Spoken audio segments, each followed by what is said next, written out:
What are you snooping around here for? Clear off.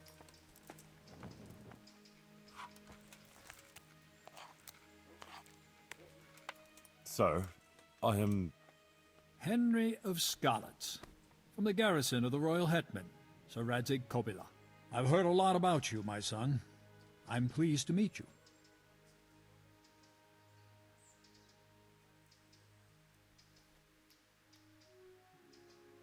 Bishop Yaroslav?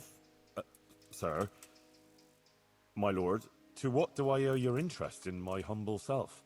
I was told you survived the massacre in Skalitz and warned the Townburg garrison. You tracked down the raiders of a stud farm in Neuhof, wasn't it? To their hideout in the woods. And then you led Sir Radzig and his armed company there and joined bravely in the skirmish, and even killed their notorious leader by your own hand. And I believe you have many other deeds to your name. That's quite remarkable, considering your age, is it not? Well, you're too kind, Monsignor. I'm just trying to do what's right, and what's needed. Quite rightly, too, my son. I expect we'll be hearing more about you. But I assume you didn't come here to exchange pleasantries. Or am I mistaken?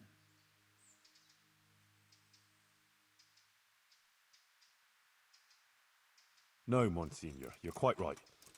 I'm here about Johanka. Naturally. I'd be quite surprised if it were otherwise. So, tell me what's on your mind. How did you find out about Johanka? Word came to me of what was happening here. That some young girl was claiming to speak for the Blessed Virgin. I traveled here immediately, as my duty demanded, and observed events in Sasau incognito, in order to examine the matter at first hand. I see.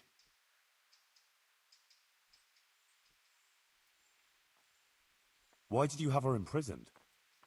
Because she broke the promise she made to me, and persisted in actions that bear the signs of heresy. And what will happen to Johanka now? I must weigh the gravity of her transgressions, and investigate these alleged visions of hers. I consider it very improbable that she is indeed being visited by the Blessed Virgin. Nevertheless, I cannot at this time rule it out entirely.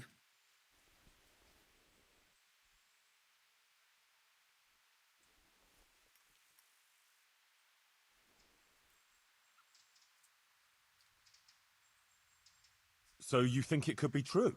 In that case, Johanka hasn't done anything wrong. It's not that straightforward.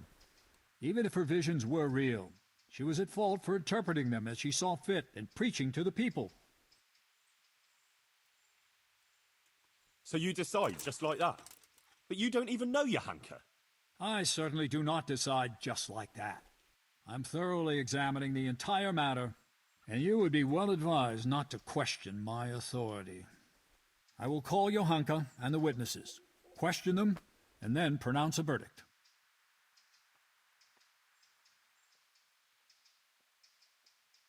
And if you decide she's guilty, will you have her burned at the stake?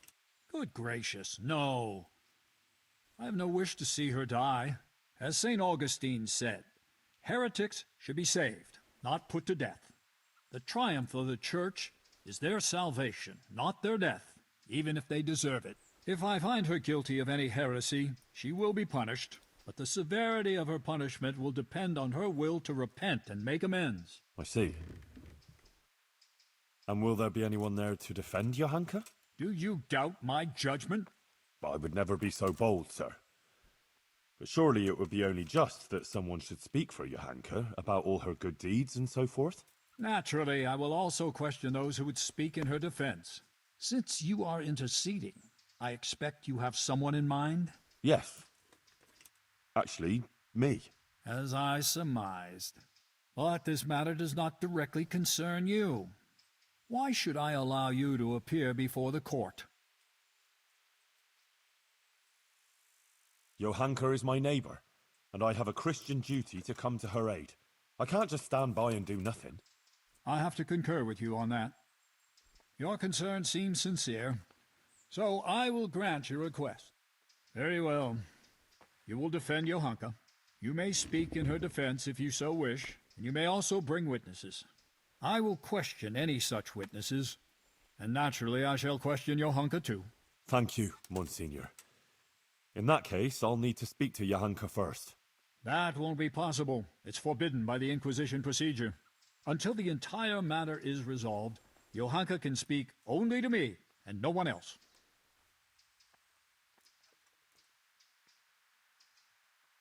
But I have to talk to her. How can I defend her otherwise? No, you are strictly forbidden to speak with her.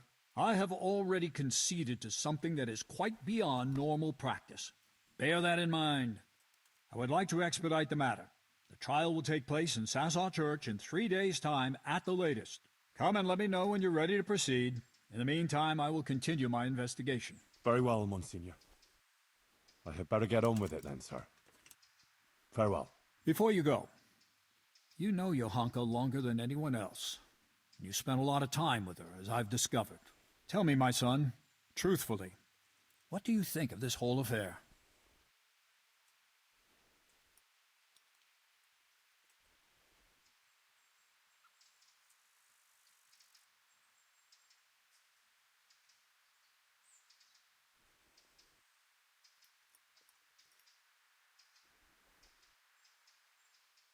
Johanka is an honest girl and virtuous.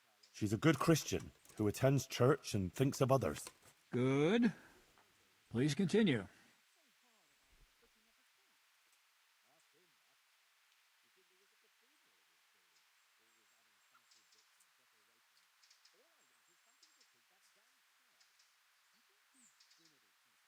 Johanka helped a lot of people. She worked her fingers to the bone helping Brother Nicodemus with the sick and injured. That is certainly commendable. What else can you tell me about her?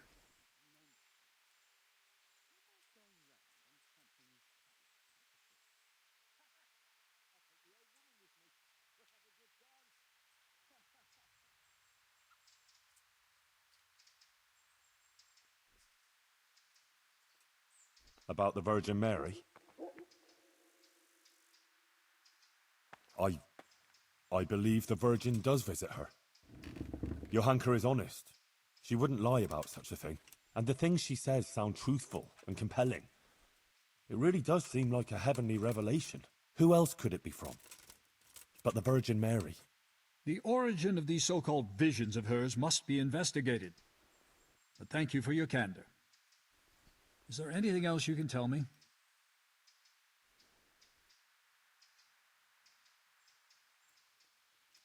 Well, before, in Skalitz, Johanka was sort of, well, just a simple village girl. I never imagined I'd hear her talking the way she does now.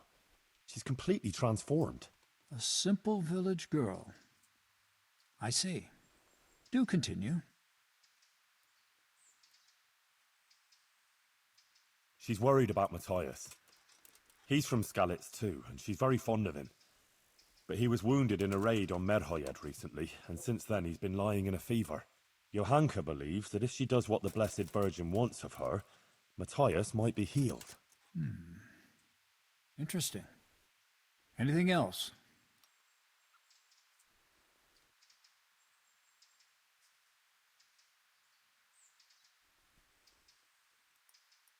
That's about all I can tell you. Is that really everything?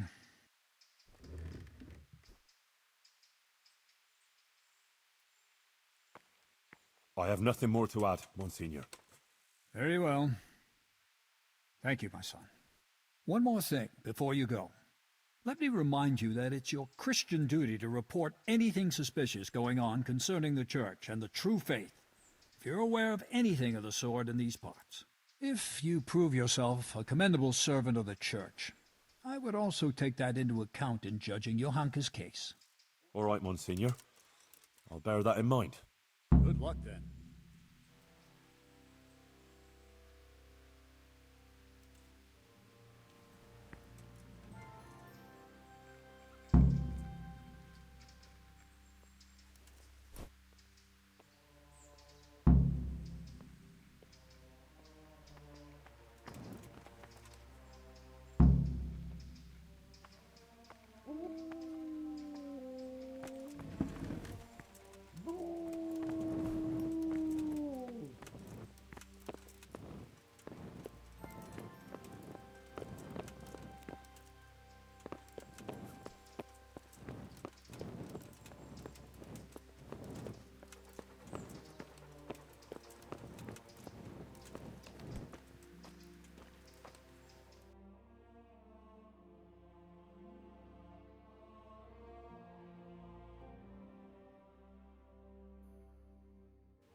I'd be deaf and dumb.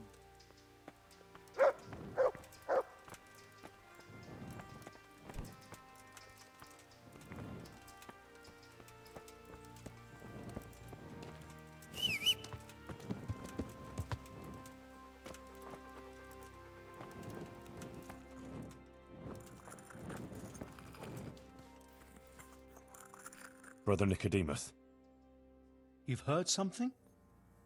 the Inquisitor has decided that Johanka will be tried, but he's agreed that I can defend her. That's really quite unusual. Just calm. It must mean he hasn't come to a clear conclusion yet. Yes. I'll get her out of it. I'm afraid it may not be that easy. The thing is, I expect Johanka will say the same things before the court that she's been preaching. What are you saying? Well, I've been thinking about what she's been saying, and it seems to me her preaching has a certain progression. Are you acquainted with the notion of the three orders of man? Not really, no. It's like this. It's said that everyone has their God-given place and purpose on earth. Laboratores, oratores, and bellatores. Those who work, those who pray, and those who fight. The common folk are born to work, to reap the fruits of the earth, and to obey the laws of God and man. It is the purpose of the nobles to protect the people and the church against all dangers, and to maintain peace and justice on earth. And the church, in turn, has the task of caring for the spiritual welfare of all, ensuring the salvation of their souls, and bringing solace to the people in times of hardship, so that they can endure their earthly trials and enter the kingdom of heaven. But what's all that got to do with Johanka? Well, I noticed in her first sermon she primarily addressed the concerns of the common folk, and in the second, she criticized the nobility.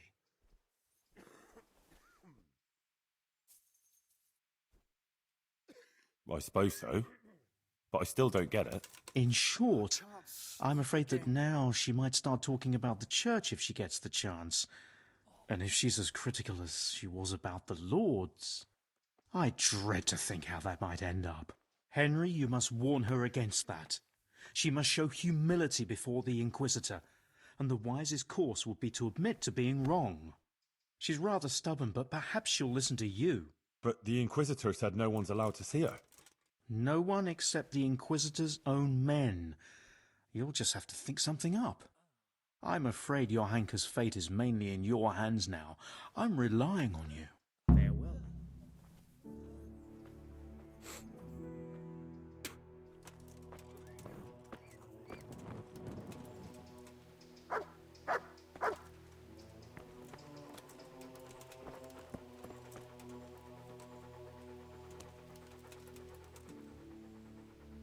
Look what I've got for you.